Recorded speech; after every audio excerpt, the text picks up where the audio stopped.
Okay, so Stephen, thanks for joining me. So most people probably be aware of the website and the Twitter account, the Game Sense Coaching, but maybe you could give a wee bit of background on yourself and the rest of the lads involved with it, and then maybe a wee bit more about the website and what you offer, and then we can get chatting about some of these topics we have today. Sure, yeah. So it all started, Oisin, for us when I played football for Limerick until 2013, and then I retired. And then Limerick Football had set up an academy, and behind that was a former player, Murish Gavin, and Paul Kinnerk. And everybody knows Paul now from his obviously coaching role with Limerick, but Paul actually played football for Limerick, so he was a teammate of mine for years. So they asked me, would I get involved? And when I got involved, I asked my brother Dave, would he get involved? So the two of us were involved for the academy I'm still involved with the academy, but we were there for about 6-7 years. And throughout that time, Paul was doing a PhD in games-based training. And basically he wanted to kind of use the academy to, what would you say, as part of his thesis, on the effects of game-based training over traditional training. So we did that with I think it was our under 15s at the time.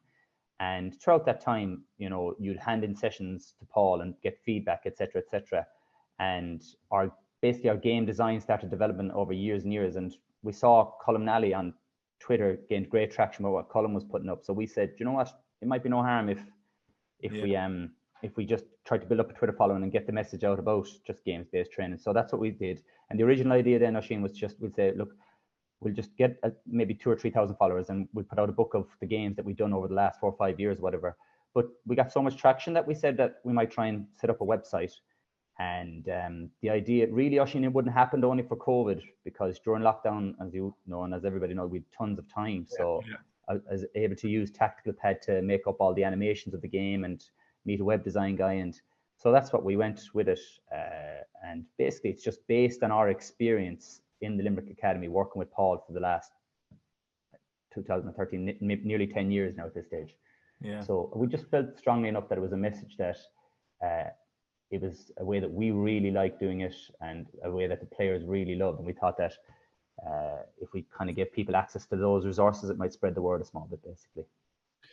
So you see with that kind of, the small set of games you're talking about in the game sense, having that sort of emphasis on your training, how do you think that would be sort of different to traditional training, like stuff we were chatting about earlier beforehand? Where do you see the big difference being in that?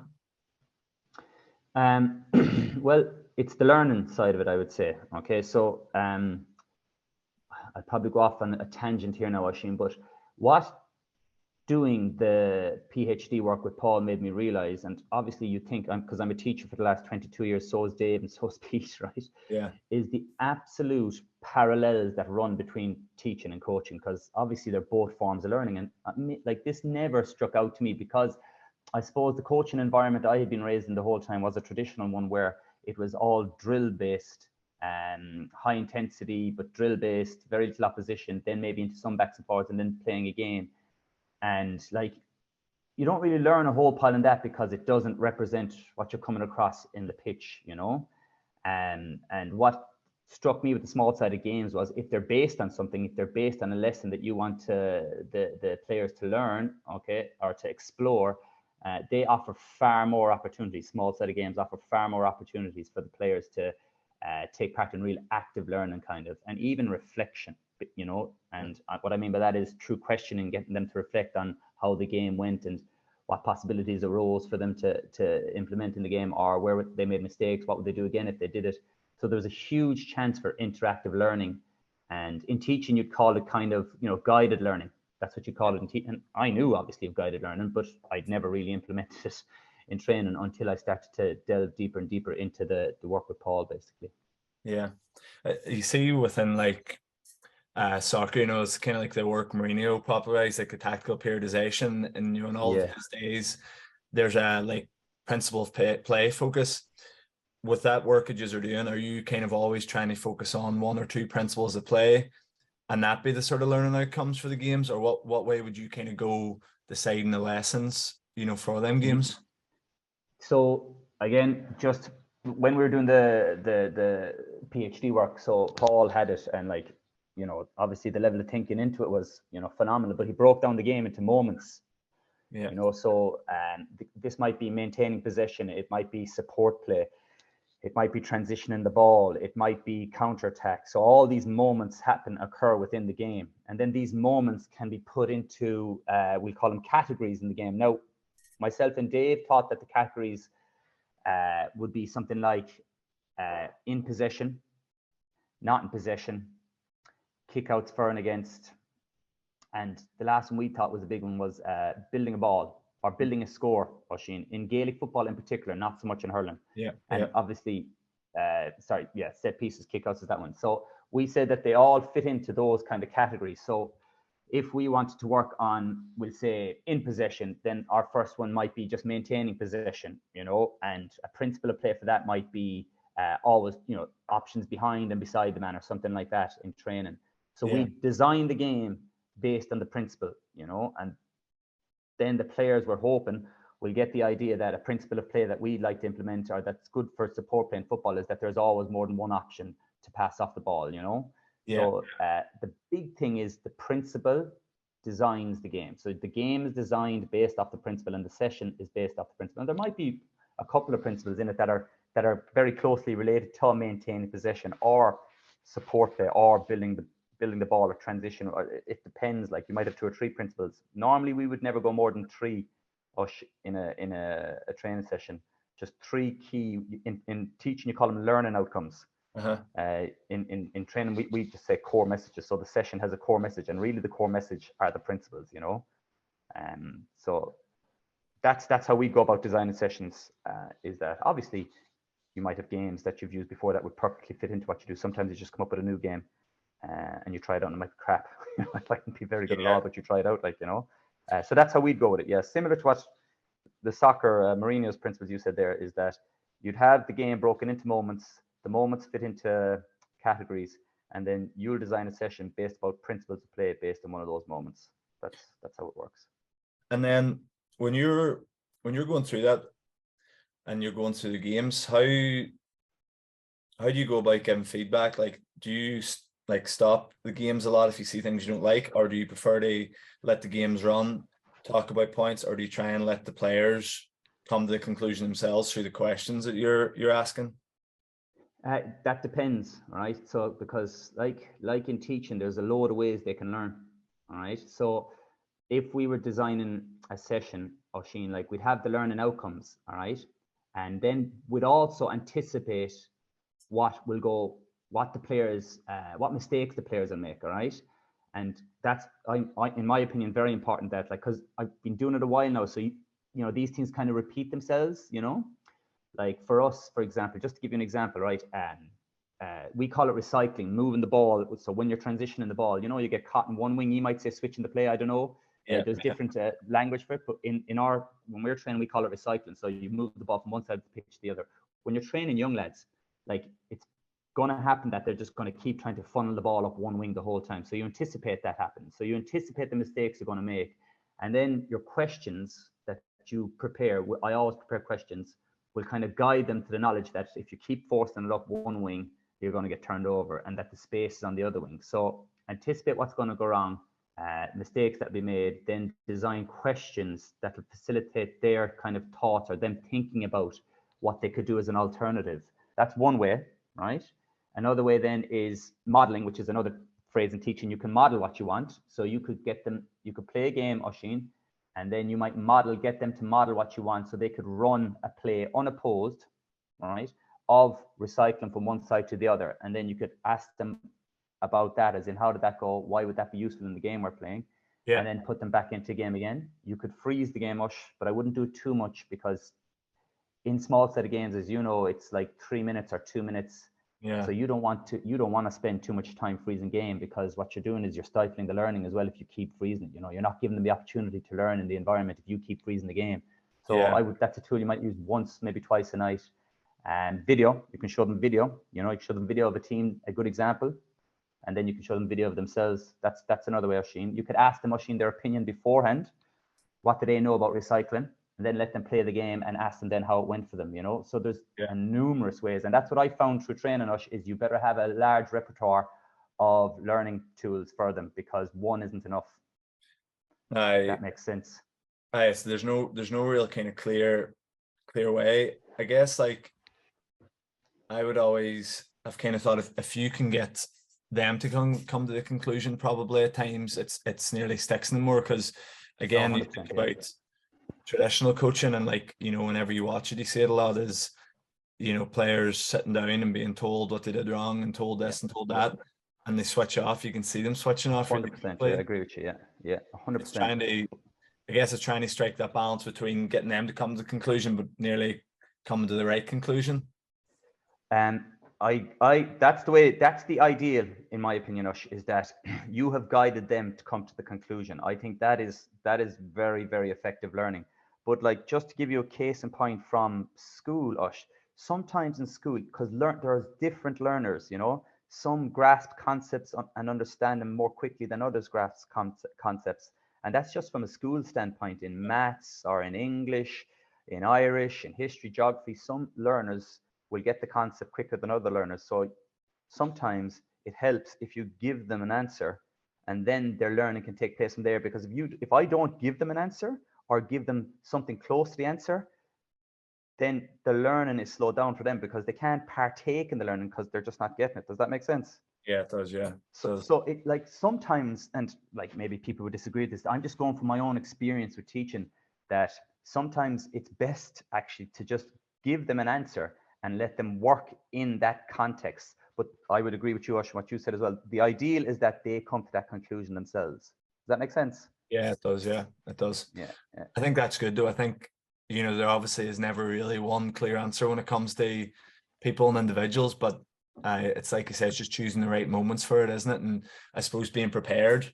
And I think, I can't remember, I've seen a podcast recently, and the big thing they were talking about is, you know, an effective thing for coaching is how well or how good your questioning is. You know, so being able to ask the right questions as well kind of leads you to those learning moments, but it's asking the right questions. And just to go from a teaching standpoint, right? So in teaching, you just call them lower, middle, and higher order questions. So like, you know, lower order questions would just be, you'd call them literal questions, as in like, if they were reading a comprehension piece in English, the answer is right in front of them. All they have to do is read, and I call them a hear question when I'm teaching the kids. So the answer is right in front of them. So that, you know, all they have to do is read, you know. Yeah. So in games based, then what you want to ask them are more kind of higher order questions, you know, like, how do you think that went for us, you know? Okay, can we, or like something like what would we do different now if we go do it again? Like, you might start it though, Ush, with a lower order question, you know, what happened down on the sideline there in the last play, and get them to answer that, you know, and then start going with the higher order questions, getting them to think about it. Does that make sense? It does, yeah. And Ush, one of the biggest things that I've learned, and Dave would absolutely echo this, is that eventually, and this happens with under 11s, they will tell you what they think you want to hear. Yeah. You know, we heard a term for it, it's called parrot talk, you know? Yeah. So like, and I've spoken to a lot of coaches about this. So like, you know, they'll say width, they'll say depth, you know? So they will give you a buzzword and they think that's the answer. So one of the biggest things that I've learned through coaching is, if you don't probe, you know, if you don't ask them to explain that bit more to me, what do you mean when you say that? Can you give me an example in the game? You know, they're actually not learning.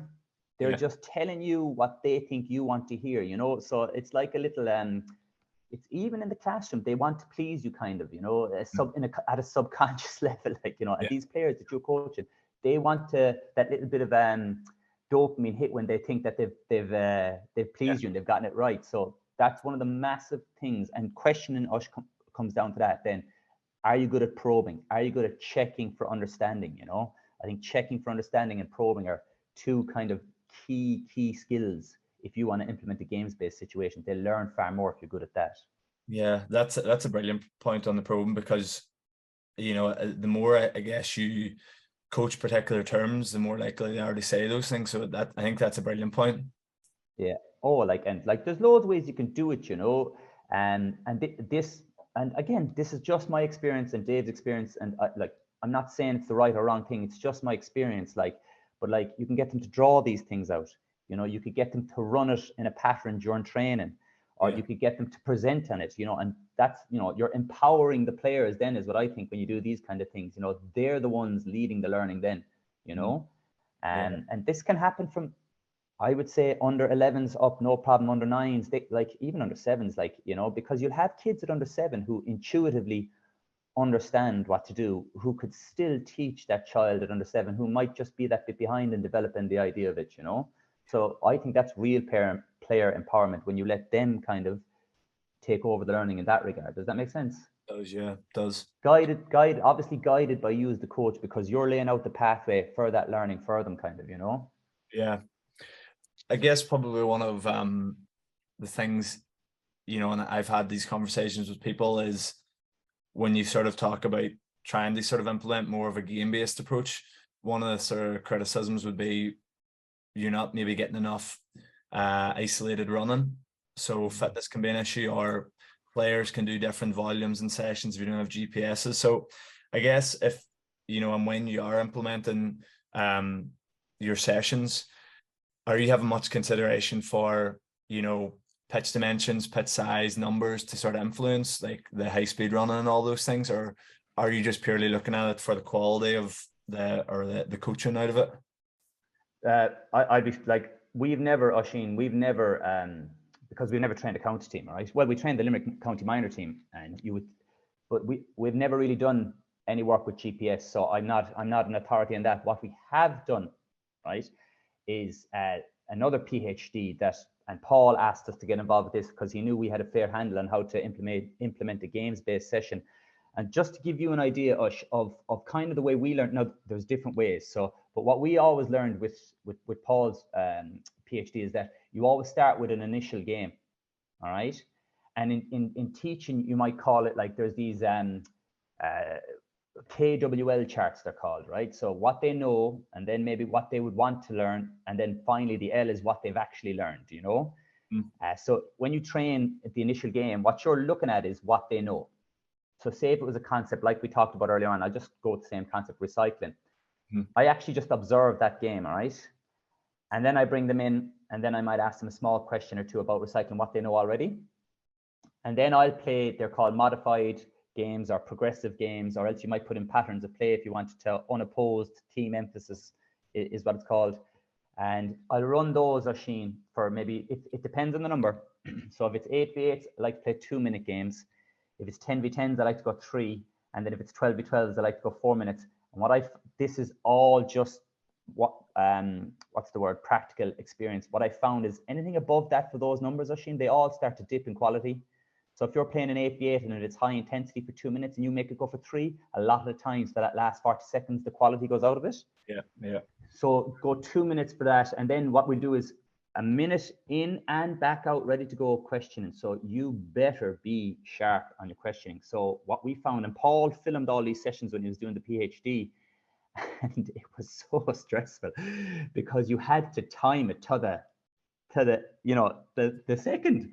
Because we did one session, right? And I'm going a long-winded way now to get to your point here. We did one session where Paul timed it, and the session started off poorly enough, so I got them in just to talk to them again. And by the time they'd gotten back out, and by the time the session was over, the session was 1 hour and 15, 40 minutes of the session was talking.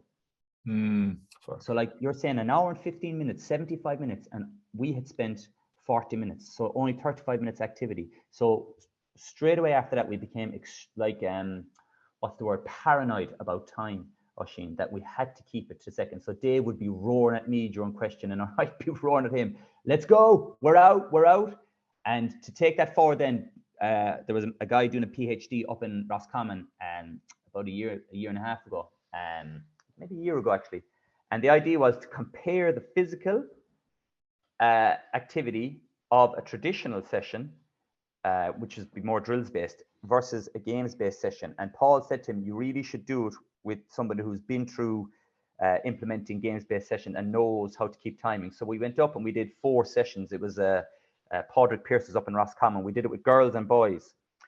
And what they did was they did 2 or 3 sessions of drills based. And then we went up and we did 4 sessions, Oisin, of games based.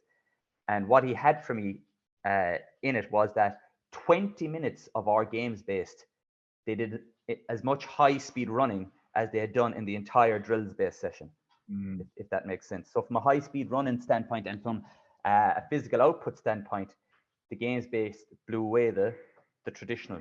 So that's where that would be the limit of our experience, though, Oisín, with GPSs. So when we design games, even for UL or anything like that, I'm just designing them for learning. I'm not designing them for physical output, because I don't have the GPS, first of all, and I don't have the knowledge, you know. So two things and I double back on to kind of ask you so I learn it better. The first thing is maybe adding on to one of the points you made there, which was one of the hurling teams I'm working with this year. I wanted to start to look at what's the ball in play time versus rest time in games. So like, what's your actual work to rest ratio in a match? Yes. And looking at just a few games so far, basically what you kind of tend to find is, at least in hurling, I know I think Gaelic would be different, but in hurling, it's very rare that a play lasts longer than a minute. It's very rare that happens. And then the rest time is always incomplete. So it's always very short rest times. So the average, I think, work time was in the region of 20 to 30 seconds. And the average rest time was in the region of 20 to 30 seconds throughout a full hour session. So for me, I was looking at it, you're thinking, if you're planning a session or if you're trying to plan a very game-based session, you have to be working in those work to rest ratios, you know, for at least 30 minutes to make it anyway similar, or else you're not conditioning yourself. So I guess it's trying to, when you're creating those games, trying to not speak for minutes on end afterwards, that you're, because it never happens in the game. And if I may follow in on that, like two things on that, right? Also, Oisín, like if you're just doing running, all right, like I would feel that a massive part of hurling and football is also, you know, accelerations and decelerations, you know. So if all you're doing is running, you know, you're not practicing, which take up a huge amount of energy, acceleration and deceleration, whereas a game naturally facilitates that.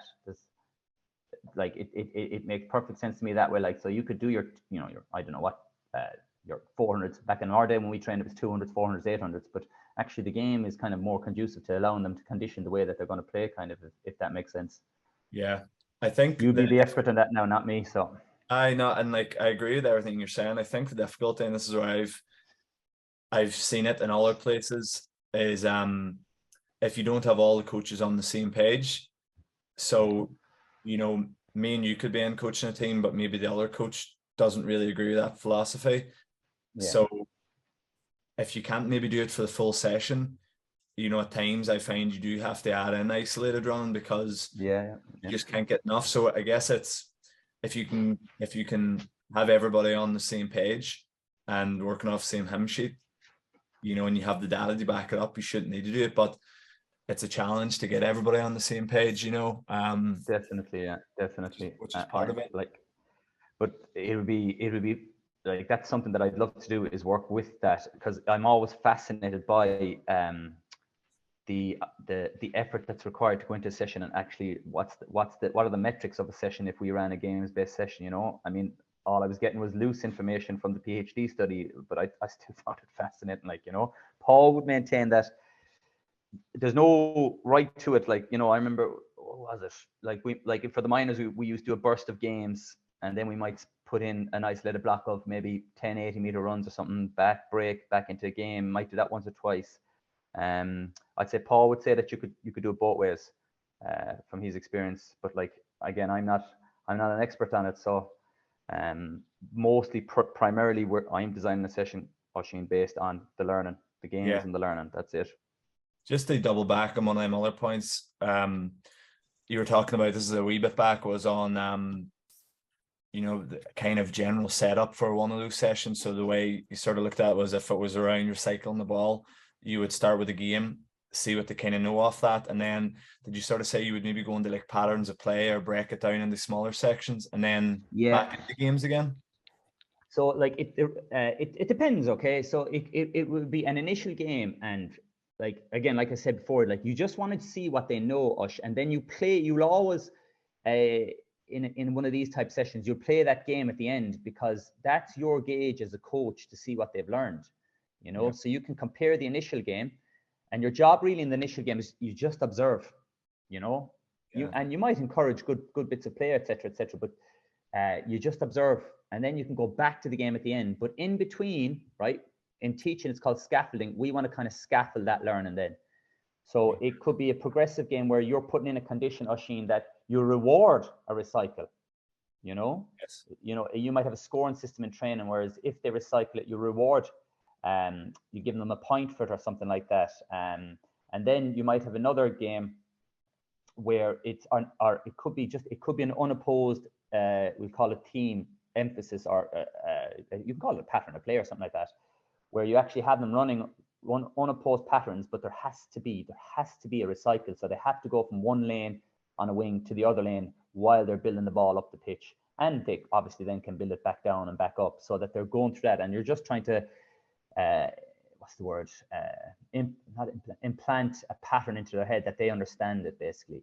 And so then you might, if you had 32, 8v8s, then you might have an 8v8 playing that modified game or that progressive game that you said, and then you might have 16 of them running the patterns in 2/8s kind of, and then they might swap so that they're exposed to both.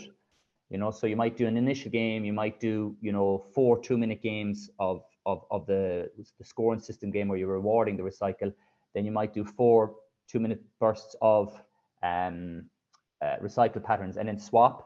And then you might go back to your initial game then at the end to see have they learned it. Does that make sense? I think that's a brilliant way to teach a principle. Kind of like as you're saying that, I'm thinking in my head what we're going to do this week. I think it's a brilliant way to try and implement something. I think that's brilliant. I'm taking notes as we go here. I think it's brilliant. So I guess some of the other questions I had, talking maybe, and I'm conscious of your time here. Maybe looking at this season at the senior level, like, was there trends that you had noticed in the way teams were playing or teams being coached? Was there anything you thought was interesting or stood out to you? Derry. Yeah. Derry were, yeah. Now, I don't know how Rory Gallagher coaches the team, but they certainly brought something different to the table this year, Yeah. Like I actually am just after breaking down a video of their kickouts against Galway, because and I heard this on, the football pod, who's in it, Paddy Andrews, I like listening to it. Yeah, they're a good listen.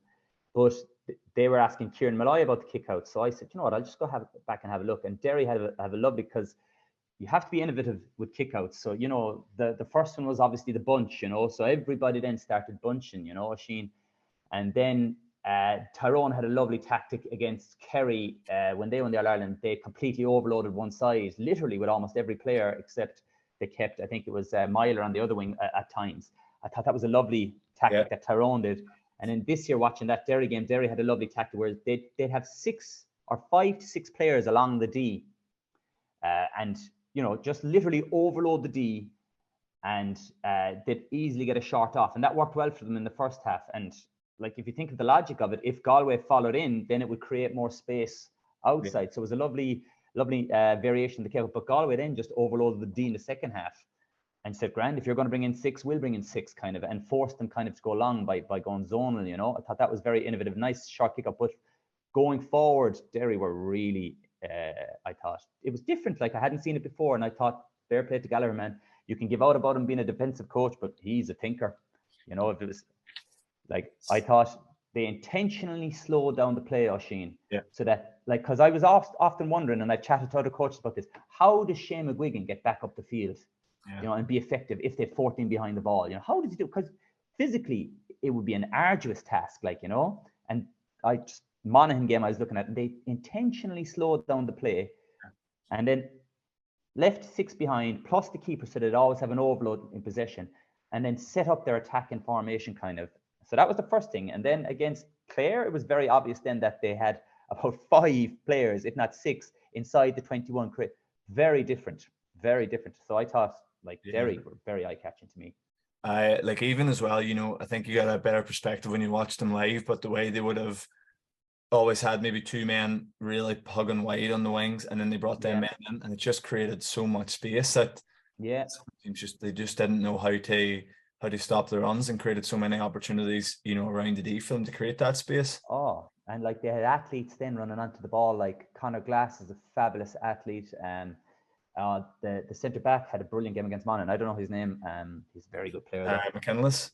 McKinless, yes, very good. So they kind of isolated the athletes and you know, hope that they'd be able to break down. Now they did it very effectively against Clare, but then Galway were kind of smart enough then in the semi, because they knew that Derry do that, but they knew that Derry don't really give in long ball, you know. Yeah. So they all stood. To me, it looked like they all stood 2-3 yards in front of their men, you know, because they knew they kind of weren't going to get ball. Like, so they had to. You know, I thought it was cute what Galway did then. So it'd be interesting to see what teams do against Derry next year now, because they're very effective. It will, and it'll be interesting to see if, you know, if Derry take another step on with that sort of innovation stuff. But, you know, from talking to the lads and just being up around there, there's just a brilliant buzz around it, and there's such a good feeling that, you know, as a supporter, you hope it keeps going that way, and you imagine it will, like, because it does seem like what they're doing it's no fluke. You know, they're putting in a lot of work to get it, like. Oh yeah, and like Oisín, what's kind of it's that innovation, like that real innovation that Derry brought to the table, was lost in the discussion about just being a defensive setup, you know, and that's a shame, you know. Like, you have this absolutely, you know, original way of trying to play the game, you know, different to what I haven't seen the likes of it, different to what most teams have done. Like, Dublin were the absolute pioneers for me. Well, I suppose you could go back to Donegal, but Dublin just completely took it up, like, you know. And Derry now have something different then, and it was lost. You know, this real original, unique way of kind of trying to break down a defense was lost because people were just like, they're so defensive. You know, I just thought it was a pity, like, you know. I done the last podcast with Kevin Walsh, and we kind of were just talking about this, and I was saying, you know, when you watch soccer and a soccer game will finish 1-0, 2-0, and you know, we'll talk about Guardiola or Arteta and like how innovative they are and everything they do. Yeah. But there's maybe only one goal scored or two goals scored, you know. But Gaelic, even though there's that same innovation happening, it's only getting better each year. It doesn't any level of the same credit, you know, which is frustrating whenever you see it. And you see, I think it's oftentimes compared to hurling, but like, you have to factor in the fact that you can score from 100 yards in hurling. Yeah. You know, I mean, some of these, like, you know, so it's far easier to score in hurling. Like, you know, if the ball was heavier in hurling, you might see a lot more of it as well. Like, you know, but as far as I'm aware, the scoring trends in Gaelic football have only been up. Yeah. You know. Well, like Derry scored very highly. You know, up until the Galway game, they scored very high, but they did not get that. For some reason, they didn't get any mention of that. Yeah. And look, I suppose people would be like that, and I just think sometimes it's an awful trend to criticize as opposed to just, you know, what is it? Carl Jung had a great phrase, you know, it's hard to think, so people just end up judging. Yeah. You know, so that's the way I look at it. I just thought fair play to them. Very innovative. Yeah. No, I think everyone's sort of seen that. You just hope it keeps going that way. I would say one thing, we're off now, so it doesn't matter.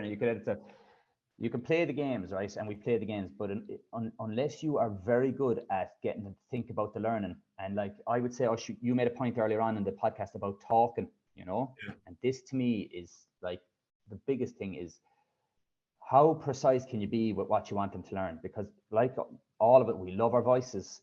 Like, and the biggest thing that I found with coaching is a lot of coaches keep talking. And Paul sent me on this very good research paper on questioning. So it was soccer, and they were questioning, right? But half the players zoned out in the question. Yeah. You know, so like, in terms of, you might be asking one fella a question, but you should really be checking for learning from another fella after one fella's answered, kind of, you know? Yeah. And at half time before the game, like, so what we did, because I was coaching Limerick 15s, I have the principles on a board, non-stop showing them the principles and asking them to tell me what the principles mean. Non-stop during the game, refer to the principles, you know, because if something's gone wrong, it has to be one of those things, you know, aside from tactical, it has to be one of those principles. So we have a board for the Limerick under 15s of all the principles that we've tried to embed into them. And at halftime, that's what we talk about. Before the game, that's what we talk about, because that's what we're teaching them. Does that make sense? If I go off in a fucking, they're not learning anything, so they're going off on into the second half and they don't even know what to do. Whereas if I refer to the principles the whole time, they always focus on it. It's just such a simple thing to redirect their attention to, you know. Even with Sigurdsson, I go back to basics, because every game I watch, it all comes down to not executing basic stuff like ball watching or track and runners or fucking early delivery or recycle quickly. It always comes back down to it, you know? So you can have systems and systems. It all comes back down to the basics. So that to me is something like we coach the minors, and I think we made the message way too hard for them. You know, the minors, and it just like they tanked. Like you wouldn't have thought we did any fucking game based with them. You know what I mean? I don't mind you saying this to anyone, like, you know, but like I do a lot of soul searching after that, because it just didn't go out the way it went, and I just came to the conclusion that we made it too complicated. We should have kept it far more simple for them, you know? Yeah. If that makes sense. And from then on, I said, I'm going to have principles. That's what I'm always referring to, kind of stuff, you know? I guess maybe where they sort of end up on is maybe just giving a rundown again on what you offer with Game Sense and where people can find that all at. And a link to Twitter as well, because this is one of the reasons why I got John's, because our group chat for football this year was always being sent in your videos on Twitter, so they're doing the rounds. So maybe just let people know about where they can find out more than just clips.